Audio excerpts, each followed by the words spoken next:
karabaye ya ndirimbo yahiye yiti barayisibye niyo pi yelo karabaye ya ndirimbo barayisibye yari igiye kuzuza 2M yari yujuje 2M kabaye yagiye mu minsi 10 yonyine yamaje kugwiza 1,500,000 bya views yagiye gusatira nde yagiye gusatira cyamamare cyacu Ifandwa TV Factory Wandwa Magana TV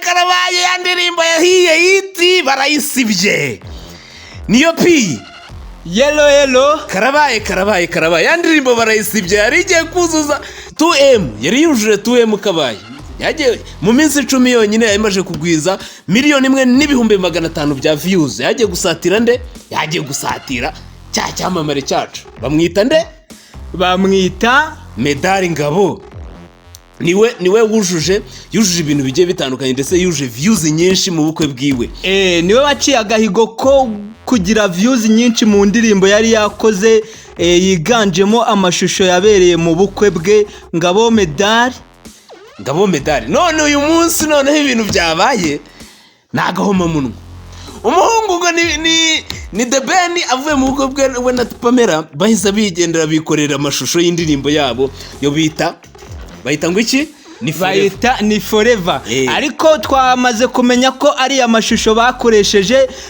bafite ahandi hantu bagiye bayakura cyangwa se bayiba ni ukuvuga ngo uyu muhungu rero aramutse kubwira producer wiwe nagenda mu shooting indirimbo ndetse anamukorera byinshi bigiye bitandukanye ku mashusho ye yajyaga muri dore na video nziza cyane nubwo yavuzweho byinshi cyane bigaragara ko uno musore nakubu nagakira umusore yabaye umugabo uyu mugabo utari kuvugwa neza mu itangazamakuru byaje kurangira indirimbo ye ijemo ibibazo bihambaye sinzi amakuru ari kutugeraho ko hari societe bari gushwana ari nabyo bavuga ngo byayiripotinze ariko andi makuru akatubwira ngo uyu mugabo ngo ni The Ben mu ndirimbo ye bita ni Forever yafashe amashusho anyuranye n'ibyo yari yemeranyijwe na producer ariko baratubwira ngo abenshi ku mbuga nkoranyambaga zirimo ziravuga ko uyu The Ben muri ino ndirimbo ni Forever yaba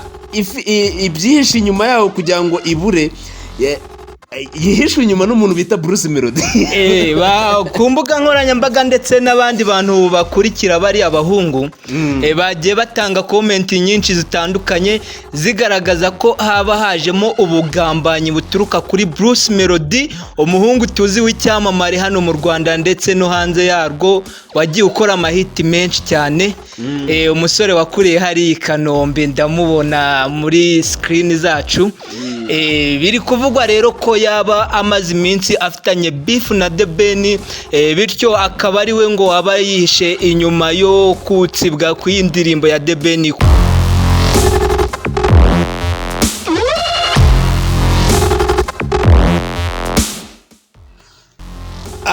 nkuko dukomeze gukurikirana F1 TV turababwira ngo ubu tugiye kubakorera ubucukumbuzi ndetse tubabwire byinshi bigiye bitandukanye ku bijyanye neza n'ibura ry'iyi ndirimbo urabona nkuko biri kutugeraho imbere yacu muri screen zacu urabona urimo urasacinga ni Forever yande ya The Ben ku bukwe bwe ni indirimbo y'ubukwe bwe bari barakoze iyi ndirimbo amakuru tuyifiteho nuko yakozwe n'umurundi witwa nde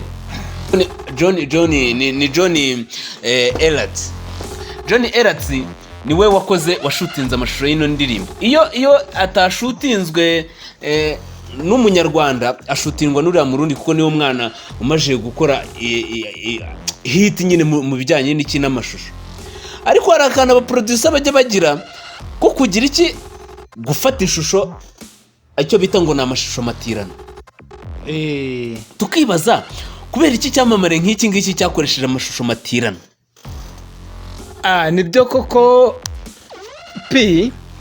ntabwo ibi bintu byabura ubundi muri industry nyarwanda ni akabazo ugenda usanga gacicikana hirya no hino, ariko tukibaza nti kubera iki byabaye no ku musore twari tuzi ko ari icyamamare, byatewe n'iki?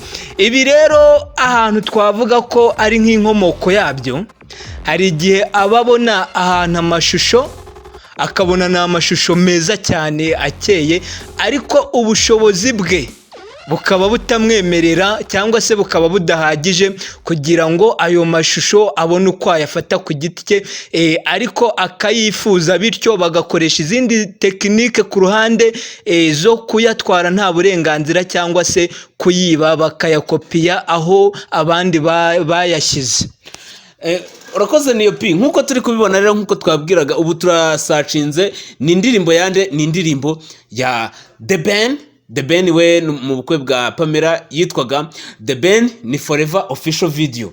Nuvuga ngo indirimbo rero nk'uko twaje kuyibona yari indirimbo nziza rifite amashusho agiye atandukanye, ariko today ntabwo iyo ndirimbo turi kwibona kuri YouTube, ahubwo turimo turayisanga ubu turimo turayibona ahantu bita nde kuri Mozart Francis, tukayisanga na hehe, tukayisanga no ku bindi binyamakuru bigiye bitandukanye byakoresheje iyi ndirimbo. Ko ino ndirimbo uyu musore wo bita Brice Lyrics Hub bo bayikoreye lyrics, iyi ndirimbo bayikoreye lyrics, ariko amashusho yayo bwite ubu asigaye ku muntu bita Mozart Francis. Nuvuga ngo uyu Mozart Francis ni umuntu uri gukora aya mashusho yafashe ya ndirimbo, kwa kundi ufata indirimbo y'umuhanzi ko wamukunze ugahita uyaprodinga kuri channel yawe, nabwo ni icyaha gihanwa n'amategeko kwa uploadinga amashusho no gukwirakwiza amashusho utayahwerewe uburenganzira. Iyo ndirimbo rero ku rukuta rwa The Ben yabuze.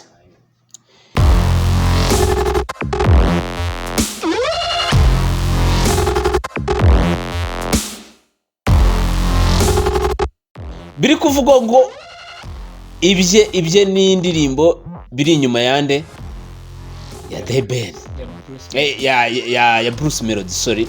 Indirimbo ya The Ben iri yasibwe kubera nde, kubera ngo Bruce Melody yaba yagize iki, yayisibye. Ese ibi ngibi bikaba biri kuvugwa cyane, biri kugaragaza ku itangazamakuru. Ese yabasibwe kubera bifu The Ben yarafitanye na Bruce Melody? Ese Bruce Melody we yatinyuka guhangara umuntu nk'uyu nguyu nta n'ikintu akenshi njye mbona nta n'amafaranga yanamurusha cyangwa se atanamurusha hit, ko Bruce Melody ni umuntu ufite hit ihagije. Ntabwo rero yajya guhangana n'umuntu ukoze akaririmbo kamwe kaje vuba akavuga ati aka karirimbo yaheruka gukora muri za 40. Aka karirimbo kamwe rero ntabwo ariko kagatumye avuga ngo arasiba iyi video. Ni video yari iri guca bigacika, bigaragaza ko uyu musore ashobora kuba yitwara nabi muri industry ya muzika cyangwa se muri showbiz. Ntago avugwa neza, abantu bose baramuvugaho nabi, ariko ntago kumuvugaho nabi byagakwiye gutuma igihangano cye gisibwa. Ariko andi makuru turi gukesha imbuga nkoranyambaga, barimo baratubwira ngo hari uburyo ki ajya gufata aya mashusho, hari drone yaba yarakoreshejwe mu gisagara cy'amabuye y'agaciro. Rero muri icyo gisagara cy'amabuye y'agaciro, ibi bikavuga yuko ashobora kuba hari ibyo atumvikanyeho na nyiri icyo gisagara n'iyo company y'ayo mabuye y'agaciro, bigatuma agira iki, bamubwira ati iyi ndirimbo igomba gusibwa. Nidasibwa urumva nyine biraza kuba ikibazo gikomeye cyane. Umusore rero nawe niba yavuze ati udufaranga nari nifite kugira ngo dushereka nsibe imari, yagiye. Iyo niyo makuru ari kutugeraho. Ariko se aho kugira ngo ashyire indirimbo ashaka guhangana n'umusore wacu tuzi, umusore ukora cyane akakora hit, agakora amahiti muri Amerika, yakoze amahiti, urumva mu Rwanda yarakubita abakobwa bakarira, ndetse no muri Afrika hano yarahafashe. Yakoze iyo ndirimbo, reka tunayirebe y'ubukwe bwiwe. Ni indirimbo bayise ngo iki, ni vowe, my vowe, ni my vowe. Indirimbo bita my vow ya yande ya Meddy Ngabo Medali. Kuri ubu ngubu ngira ngo imaze igihe kingana n'imyaka 2, ariko ubu ifite miliyoni 32. Uyu musore arajya gukora ibintu by'ibishya n'ibitangaza, yakiririmbiye utuntu tworoshye yarasanzwe yiririmbira, akareka kuririmba ibintu ashaka gukompeta. uraka amashusho ye bayasibye arunguka iki? Ashobora no kujya mu nkiko akajya gusiba ariya mashusho akongera bagatangira joro. Audio hari n'igihe wasanga audio nayo iri copyright kuko ubu ntabwo turi kubishidikanyaho, ntabwo turi kubyemera. Wabona n'indirimbo ye ari incurano na ya beat itabaho. Kuko ibintu by'uno mugabo byose birimo baragaragara ko ari pirate. Kuko urugero byahereye ku bukwe bwatubwira ngo agiye gukorera mu ndege, kwinjira bizari 60,000, ni 650. Ni 500 by'amanyarwanda, ubwo ni ibihumbi ni 500 y'idolari. Noneho tukavuga tuti uyu mugabo ibintu byose ko biri kuba pirate, n'ahantu yavuga ngo azakorera twasanze ari mu bukwe busanzwe mu matente. Urumva hamwe twibazaga akise mu ndege naho harimo biriya biti bingana kuriya ndetse n'indabo ndende. None ya ndirimbo rero twari twitezaho byinshi, twari twitezaho ko ishobora guhita kugwiza nka 1B, nubwo muri Afurika bitari byaba byanze biranze biranasibwe. None wigiye gutangira kuri video zimwe. Mw'abantu mwe ibintu mwihaye byo kujya gushutinga nta burenganzira, dore bibaye zwahamwe. Ariko nanone abandi batohozi cyangwa se abandi basesenguzi bakaba bari kuvuga ngo Bruce Melody ashobora kuba ari ubiri inyuma Muripotinze. Reka turaje turababwira rero inkuru yose tuyivumuzi, turaza kwinonosora dukurikirane iby'uyu nguyu The Ben, indirimbo ye bita ni Forever, ikaba yasibwe. Tukaba turi kuyishakisha tukayibura, yaba ku mbuga nkoranyambaga ziwe zose ntayiriho, cyangwa se wenda reka turebe neza ko hari ahandi wenda baba bayishyize, cyangwa se tukavuga tuti byaba bimeze nka bimwe bya Yago yigeze kubura cano yiwe ngo bayiripotinze. Ese nawe baba bayiripotinze cyangwa yaba yishyize nawe? Nabyo twabitekerezaho. Hari igihe bayishyize muri private kugira ngo akomeze avugwe mu itangazamakuru, ariko nta nkuru ivugirwa imusozi ubusa. Byanze bikunze iyi ndirimbo ishobora kuba irimo amanyanga. Irimo amanyanga rwose, niyo pi nk'uko tubibona irimo amanyanga. Tubabwira ngo inkuru yose irambuye turaza kuyibakurikiranira rwose. Urabona ko The Ben ku mbuga nkoranyambaga rwose wapi, The Ben ntago biri gukunda rwose, ntago biri gukunda kuri showbiz, ntayihari rwose. Gusa amarira ni menshi kuri uno muhungu wacu ngo ni The Ben. Amarira ni menshi, urabona rwose amarira n'agahinda ku ndirimbo ye yari igiye kuzuza 2 miliyoni mu gihe kingana n'iminsi hafi 20. Rwose ni amarira menshi, ariko rwose rest in peace kuri ni Forever. Bayisibye muhungu wacu rwose, ihangane, abahungu bawe tuzagumya tugusengere. Ariko wanagenda ukakadownloadinga n'ahandi hantu bagashyize rwose ukareba ukuntu wakaplodinga. Gusa kare gafite amashusho meza, nuko bagiye babisesengura ka hari n'ahandi wagiye ukopera amaposteri mwagiye mwifata muri no ndirimbo, harandi mwabaga mwayakopeye.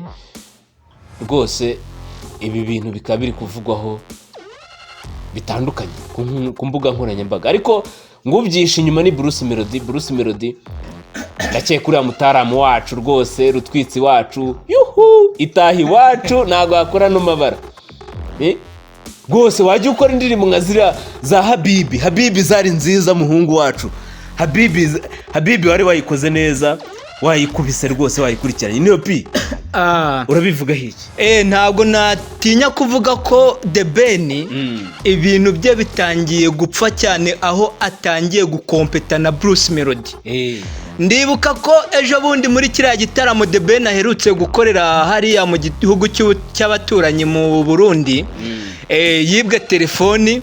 Nabwo byaje kuvugwa ko ubugambanyi bwaturutse kuri Bruce Melody, ariko nyuma biza kugaragara ko Bruce Melody atazi nuko byagenze ndetse atanegereye aho hantu. Ubwo bishatse kuvuga ko The Ben hari ikintu yiromaritsemo ko ikibi cyose kimubaho ari Bruce Melody, kubera ko we buri kimwe ari gukora ari gukompeta. ari gukompeta ashaka guhangana na Bruce Melody, kandi urwego Bruce Melody agezeho ndatekereza ko atari urwo guhangana na The Ben.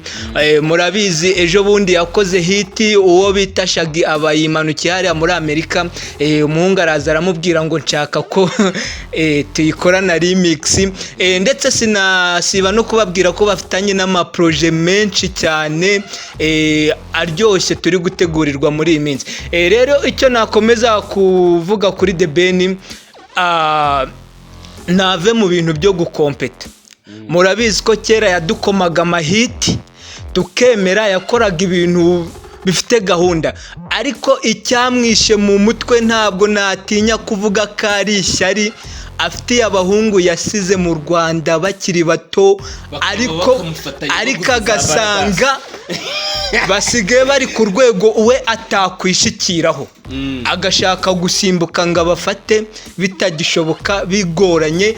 Yabona amashusho bakora akumva arayashaka, arayakunze, kuyafata bikamugora, agakoresha ubujura bwo kugira ngo ayagereho, cyangwa se uburyo butemewe yitiza iby'abandi. Please boy The Ben, calm down please, twazi ibintu gake, ukomeze uduhe za hiti za kera, uve muri competition please. The Ben urashaje, wagiye ukagumana n'umugore wawe, komeza ugumane n'umugore wawe na Pamela mumeze neza. Ibyo guhangana rwose muri industry ya muzika ntago kiri yawe rwose. Nisigaranye abahungu ba Bruce Melody na ba Bushido, bari abahungu bari mu kazi, urumva bari mu kazi. Wowe rwose indirimbo yawe wenda reka tuhe rest in peace, gusa tubabwira ngo mukore subscribe, mukore share, comment kugira ngo tukomeze tubasesengure zino nkuru z'ibyamamare. Tubabwira ngo mukanya tuzaza kubabwira noneho ngo Rock icyamamare cyasohoye indirimbo. Ifandwa TV Factory